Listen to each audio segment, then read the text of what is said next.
एक मौनी बाबा की बात करते हैं जिन्होंने सालों से अन्न और नमक नहीं चखा। उनका आगमन भी महाकुंभ में हो गया है। मौनी बाबा 12 ज्योतिर्लिंग स्थापित कर रहे हैं जो लगभग 5 करोड़ 51 लाख रुद्राक्ष से बनाए जा रहे हैं, जिसमें सबसे खास त्रिशूल है। देखिए रिपोर्ट। महाकुंभ में सभी साधु संतों का आना अब शुरू हो चुका है और जिस तरीके से लगातार सभी साधु संत आ रहे हैं, अपने अपने क्षेत्र का निर्माण कर रहे हैं।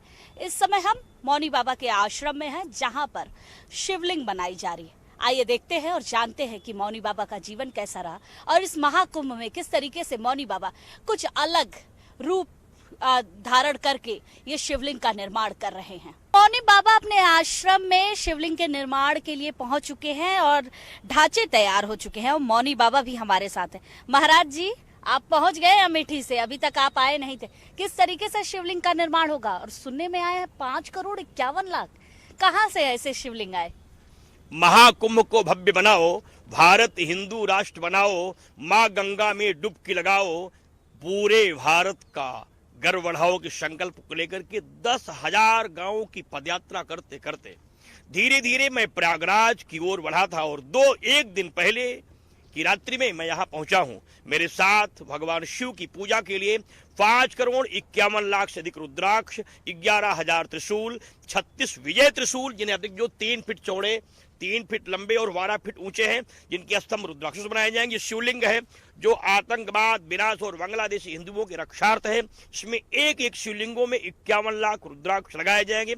उसी संकल्प को लेकर के हम माँ गंगा की गोद में बैठे हुए हैं। अब शिवलिंग बनाने की बारी है, इसका आप प्रश्न कर रही हैं। तो यह रुद्राक्ष समाज के उन श्रद्धावान भक्तों का है जो मजदूरी करते हैं, झोपड़ी में रहते हैं, गांव में रहते हैं, किसान हैं, ठेले वाले हैं, पल्लेदार हैं। इसमें कोई बड़ा उद्योगपति या नेता इसमें दानदाता नहीं है। यह मैं लिख के नहीं, चैनल पे चैलेंज करता हूँ, एक भी इसमें प्रमुख स्तर का सदस्य नहीं जिसने 1 रुपया दिया हो। सारे ग्रामीण के लोगों ने धन दिया है, त्रिशूल दिया है, दान दिया है, अन्न दिया है। मैं उसको लेके यहाँ गया हूँ। अब शिवलिंग बनने की स्थिति में है, क्योंकि जहां शिवलिंग बननी है, योग सम्राट शिव योगी बाल योगी बाल ब्रह्मचारी स्वामी अभय चैतन्य फलाहारी मौनी जी महाराज जो शिविर है, उसको अभी तक भूखंड मिला नहीं। जहां 11 फीट ऊंची, 9 फीट लंबी और 7 फीट मोटी शिवलिंग बनाने का काम शुरू हो सकता है। मैं प्रदेश सरकार से और केंद्र सरकार से भी अपेक्षा के साथ मैं मेलाधिकारी से भी कहना चाहता हूँ कि वह अत्यंत शीघ्र सुलभ हो जाए, क्योंकि शिवलिंग बनाने के लिए 555 घंटे कम से कम समय चाहिए, अन्यथा शिवलिंग तैयार नहीं हो सकती है। महाराज जी, 555 घंटे और शिवलिंग तैयार नहीं हो पाएगी इतना जल्दी। ढांचे आपने ले आए हैं, ये ढांचे किस तरीके से बने हैं और ये जो त्रिशूल लगाए ये किस लिए लगाए जाएंगे और कैसे ये स्थापित होगा? देखिए, ये आप इसके ऊपर आप शिव का डमरू देख रहे हैं महाराज, जो शिव की आयुण रीरिक एवं अयौ छैवर्तलण इयम गणनम जबय गर्दस खप चटत चट्टो कपय सक्षर हल। सभी वेदों के स्वर मंत्र तंत्र के सारे शब्द भगवान शिव के डमरू से निकले हैं, इसलिए विजय ध्वनि के लिए त्रिशूल है। ये शिवलिंग का आकार है जो मध्य भाग का है। इसके ऊपर एक भाग होगा, ये शिव का ये जो देखो ये बाबा का अर्घा है, जिसके ऊपर शिवलिंग का निर्माण प्रारंभ हो जाएगा। इसके ऊपर एक खंड होगा गौरी का, फिर दूसरा खंड होगा महाराज भगवान महेश्वर का, फिर 11 फीट ऊंची शिवलिंग हो जाएगी और इसी पर रुद्राक्ष की शिवलिंगों के साथ इसका निर्माण शुरू हो जाएगा। ये विजय त्रिशूल है जिन्हें आप देख करके बनाए, ये विशेष रूप से बनाए गए हैं। हर शिवलिंग के साथ 3-3 महात्रिशूल स्थापित होंगे और उसके पीछे लाल जो लक्ष्मी का प्रतीक के लिए है, श्वेत जो ज्ञान विद्या के लिए है, काला जो आतंक विनाश के लिए है और पीला जो आरोग्यता के लिए है। ऐसे 11,000 त्रिशूल स्थापित किए जाएंगे। सभी के संकल्प निश्चित है, सभी की विधि निश्चित है। बस निर्माण की स्थिति के बाद पूरा देश, पूरा महाकुंभ, पूरा विश्व देख पाएगा कि आपके भारतवर्ष में, आपके कुंभ में, आपके चैनल के माध्यम से ये पहली रिकॉर्डिंग लोग देख पाएंगे कि दिव्यतम भव्यतम महाकुंभ की भव्यतम ज्योतिर्लिंग का जो विश्व में पहली बार है। इसलिए हम सभी का आह्वान भी करते हैं और आभार भी व्यक्त करेंगे उन सारे लोगों को जो महाकुंभ में आकर के ज्योतिर्लिंग के निर्माण में जिन लोगों ने सहयोग किया है।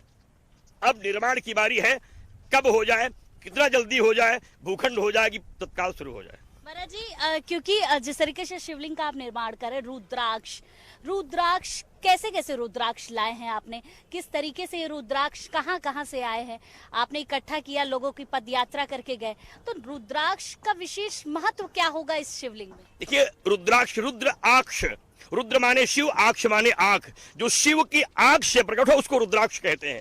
रुद्राक्ष की उत्पत्ति भगवान शिव की आंखों से है। एक मुख से लेकर के 26 मुख तक के रुद्राक्ष शिवपुराण की दृष्टि से प्राप्त होते हैं।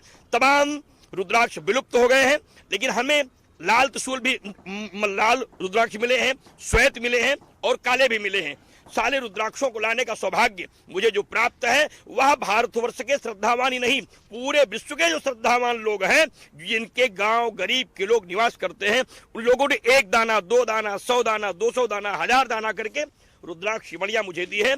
और यह सारी रुद्राक्ष मणियां मुझे भिक्षा में प्राप्त है, क्योंकि माँ की कृपा से और माँ गंगा की कृपा से मुझे जो रुद्राक्ष मिला है, क्योंकि रुद्राक्ष में शास्त्रीय मत है शिवपुराण में कि बिना भिक्षा के रुद्राक्ष आप धारण नहीं कर सकते। खरीदा हुआ रुद्राक्ष, अपने आप लाया हुआ रुद्राक्ष, चुरा लिया हुआ रुद्राक्ष कभी सिद्धि नहीं देता।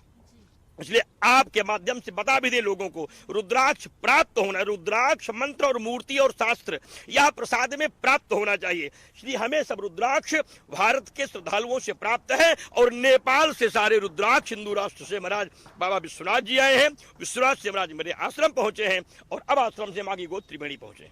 महाराज जी, जिस तरीके से महाकुंभ का समागम है, अब लगातार तैयारी चल रही है, आपकी भी तैयारी शुरू हो गई है। ये बड़ा ही भव्य और दिव्य कुंभ मनाने की तैयारी है और एक भव्य समागम होगा आपके इस क्षेत्र में। जिस तरीके से आप शिवलिंग बना रहे हैं, स्थापना होने के बाद, शिवलिंग बनने के बाद एक भव्य स्वरूप हो जाएगा, लोग देखेंगे, आकर्षित होंगे।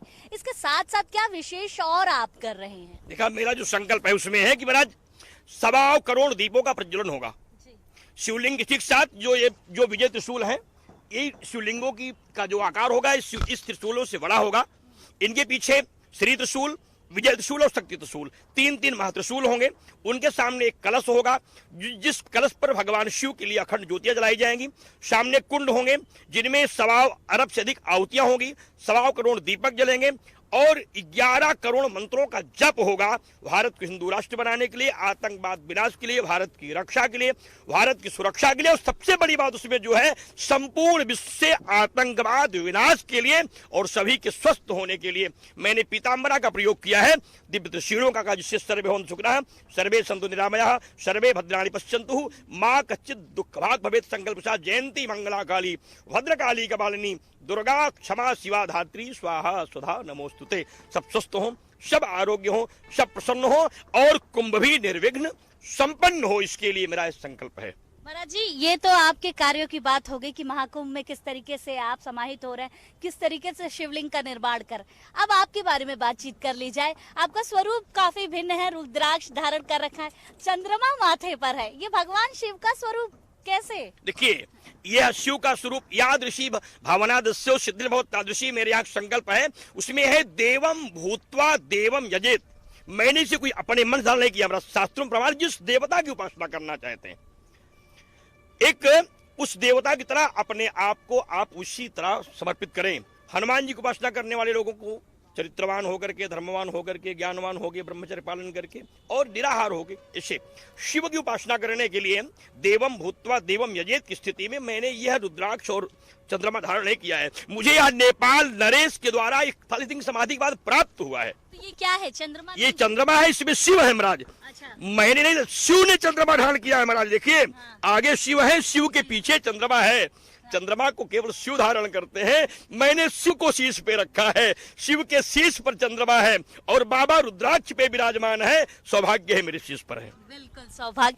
और कुछ बताइए, खास बातें। आपने त्रिशूल रखा है, हमने आपका पट देखा जिस पर कहते हैं कि भगवान शिव भी ऐसे ही खाल पर, जो शेर की खाल होती है उस पर बैठते थे। आपकी भी सेम सारी अभिभूति हमें महादेव की ही नजर आती है। देखिए, मेरा पूरा जीवन बाबा को समर्पित है।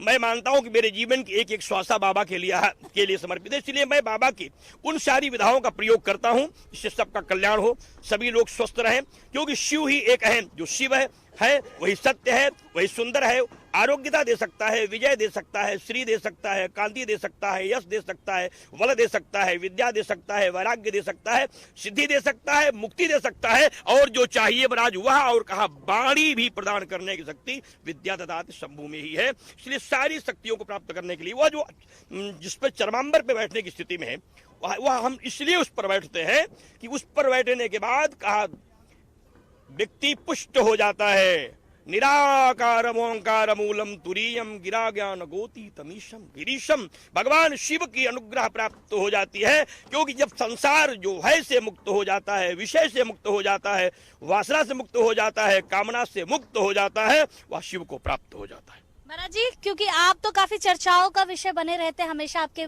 बारे में चर्चा होती रहती है। कुछ ऐसे मुद्दे जैसे बांग्लादेश में जिस तरीके से हिंदुओं पर अन्याय हो रहा है, उसके साथ साथ कई ऐसे मुद्दे सामने आ रहे हैं जिसमें कहा जा रहा है कि आप लगातार उस सब चीजों को लेकर आगे बढ़ते। जब आपने पदयात्रा भी की थी तो आप विशेष समुदाय के ऐसे लोगों के पास भी गए थे। देखिए, मेरी जो प्रार्थना है, मैं आपने एक बड़ा प्रश्न कर लिया है। मेरी जिंदगी की आन और शान है हिंदू, मेरे भारत के गौरव की पहचान है हिंदू, मेरे श्वासा की हर श्वासा की शान है हिंदू, और मेरे जीवन की अंतिम आस है सिंधु। इसलिए बांग्लादेश में हो रहे हिंदुओं के उत्पीड़न के विरोध में मैंने बांग्लादेश सरकार को ललकार करके कहा है, मेरे देश के हिंदुओं के साथ किया गया अपमान स्वीकार नहीं होगा। वहां की बेटियां मेरी बेटी है, वहां की मां मेरी मां है, उनसे सामूहिक नरसंहार, उनसे बलात्कार, उनकी हत्या, उनका उत्पीड़न स्वीकार नहीं है। इसलिए उनके रक्षार्थी तो मैंने महाराज ये विजय श्री का प्रयोग किया है। बांग्लादेशी हिंदुओं की रक्षा हो, इसलिए मैंने लौ का प्रयोग किया है, जो शत्रुनाशक भी है, विजय श्री को देता भी है। और आप देखेंगे महाराज, इस प्रयोग के बाद मेरे देश में ही नहीं पूरे विश्व में आतंकवाद के सफाए का एक डिम घोष हो जाएगा। बिल्कुल, देखिए ये मौनी महाराज जी थे, और महाराज जी ने जिस तरीके से अलग स्वरूप के साथ एक अलग भिन्न रूप से 12 ज्योतिर्लिंग का निर्माण कर रहे हैं। ये रुद्राक्ष बन रहा है, एक भव्य स्वरूप आपको महाकुंभ में नजर आएगा और एक भव्यता नजर आएगी इस आश्रम में। कैमरामैन राजेंद्र के साथ मैं वर्षा शाही, इंडिया न्यूज प्रयागराज।